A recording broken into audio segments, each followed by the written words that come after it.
ഈ വാട്സപ്പിൽ നമുക്ക് ഒരുപാട് വോയിസ് മെസ്സേജ് വരും. അതായത് വാട്സപ്പിൽ മൈക്ക് ഞെക്കി ഇങ്ങനെ പറയുന്ന വോയിസ് ഇല്ലേ, ഓഡിയോ ആയിട്ട് വരുന്ന അല്ല കേട്ടോ, വോയിസ് ക്ലിപ്പുകൾ, നമ്മൾ ചാറ്റ് ചെയ്യുന്നതിലുള്ള വോയിസ് ക്ലിപ്പുകൾ. അത് ഒന്നിക്ക് ക്ലിയർ ചാറ്റ് ചെയ്താൽ അല്ലെങ്കിൽ വാട്സപ്പ് ഒന്ന് അൺഇൻസ്റ്റാൾ ചെയ്താൽ ഡാറ്റ ക്ലിയർ ചെയ്താലും ഒക്കെ അതങ്ങ് പോവും. പിന്നെ അത് നമുക്ക് കിട്ടുകയില്ല. ഇങ്ങനെയുള്ള ചില വോയിസ് മെസ്സേജുകൾ നമുക്ക് സൂക്ഷിച്ച് വെക്കണം എന്ന് തോന്നും, ഗാലറിയിൽ അത് സേവ് ചെയ്യണമെന്ന് തോന്നും. എങ്ങനെ സേവ് ചെയ്യും? അതിനൊരു പ്രത്യേക പേരും ഒക്കെ കൊടുത്ത് നമുക്ക് ഗാലറി സേവ് ചെയ്യാം. അത് എങ്ങനെയാണ് ചെയ്യേണ്ടത്? നമുക്കതൊന്ന് നോക്കാം. ഞാനിപ്പോൾ ഒരു ഉദാഹരണത്തിന് വാട്സപ്പ് തുറന്നിട്ട് ഒരു വോയിസ് എടുക്കുകയാണ്, ഏതെങ്കിലും ഒരു ചാറ്റിലുള്ള ഒരു വോയിസ് എടുക്കുകയാണ്. വാട്സപ്പ് തുറന്ന് ഒരു ചാറ്റ് എടുത്ത് അതിൽ കുറച്ച് വോയിസ് ഒക്കെ ഉണ്ട്. ഇതിലുള്ള ഒരു വോയിസ് എനിക്ക് സേവ് ചെയ്യണം. അതിന് ഈ ഒരു വോയിസ് ഞാൻ സെലക്ട് ചെയ്യാന്നേ.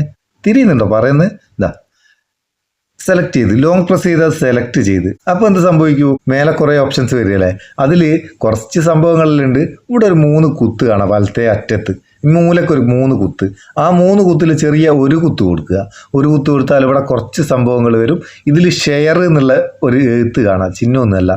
ചില ഫോണിൽ ഷെയറിൻ്റെ 2 കൊക്കയും കൊടുത്ത് വായിക്കല്ലേ, ഇങ്ങനെയുള്ള അതാണ് ഉണ്ടാകുക കേട്ടോ. അതിൽ ഒന്ന് ക്ലിക്ക് ചെയ്യുക. ക്ലിക്ക് ചെയ്താൽ നമുക്ക് ഇതിലേക്കൊക്കെ ഷെയർ ചെയ്യാന്നുള്ള ഓപ്ഷൻസ് ഇവിടെ വരും. വാട്സപ്പിലേക്കോ എവിടേക്കും ഷെയർ ചെയ്യാം. നമുക്ക് എന്ത് ചെയ്യുക? ഫയൽസ് ബൈ ഗൂഗിൾ എന്നുള്ള നമ്മളെ ഫോണിലെ ഫയൽ മാനേജർ അത് സെലക്ട് ചെയ്ത് കൊടുക്കുക. നിങ്ങളെ ഫോണിൽ ഫയൽ മാനേജർ ഇതാണെന്നുള്ളു, അല്ലെങ്കിൽ നിങ്ങൾ ഫയൽ മാനേജർ സെലക്ട് ചെയ്ത് കൊടുക്കുക.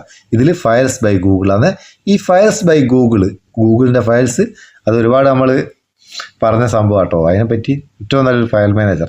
അത് സെലക്ട് ചെയ്ത് കഴിഞ്ഞാൽ ആ വോയിസ് ക്ലിപ്പ് ഇവിടെ വന്ന് ഇതാ, എനിക്ക് നാളെ രാവിലെ മോള് പറയുന്ന എനിക്ക് നാളെ രാവിലെ എക്സാം ആണ്, അതോളം ഞാൻ പറഞ്ഞോട്ടെ, അതല്ല നമ്മളെ വിഷയം.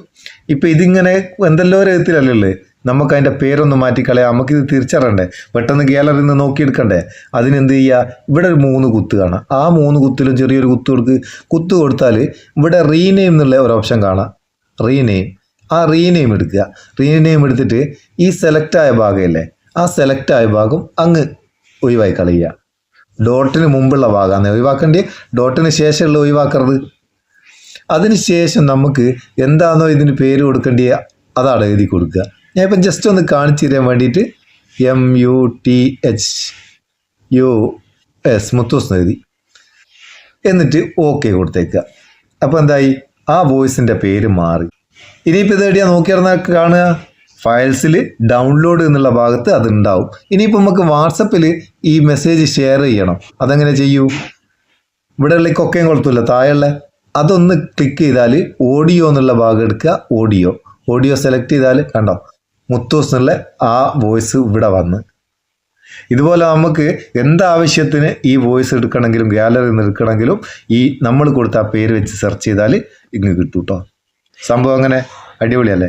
വാട്സപ്പിലുള്ള വോയിസ് ഞാനിപ്പം പറഞ്ഞേരം കുറച്ച് അധികമായിട്ട് തോന്നിയിട്ടുണ്ടെങ്കിലും സിമ്പിളായിട്ട് ഫയൽസിലേക്ക് സേവ് ചെയ്യുക, ഫയൽസിലേക്ക് ഷെയർ ചെയ്ത് റീനെയിം കൊടുത്ത് സേവ് ചെയ്യുക. ഇത് നിങ്ങൾക്ക് അറിയാനൊന്നുണ്ടോ എന്ന് കമൻറ്റ് ചെയ്യട്ടോ. അറിഞ്ഞൂടാനൊന്നുണ്ടെങ്കിലും കമൻറ്റ് ചെയ്ത് നോക്ക്. അത് മാത്രമല്ല, അറിഞ്ഞൂടെങ്കിൽ അതേപോലെ അറിയാത്ത നിങ്ങളെ ചങ്ങായിമാരുണ്ടാകല്ലേ, ഓലിക്കൊന്ന് ഷെയറും ചെയ്ത് കൊടുത്തേക്ക്, ഓലിക്ക് അറിഞ്ഞോട്ടെ. ഉപകാരം തോന്നിയിട്ടുണ്ടെങ്കിൽ ഒരു ബൂസ്റ്റും തന്നേക്ക്, ലൈക്ക്.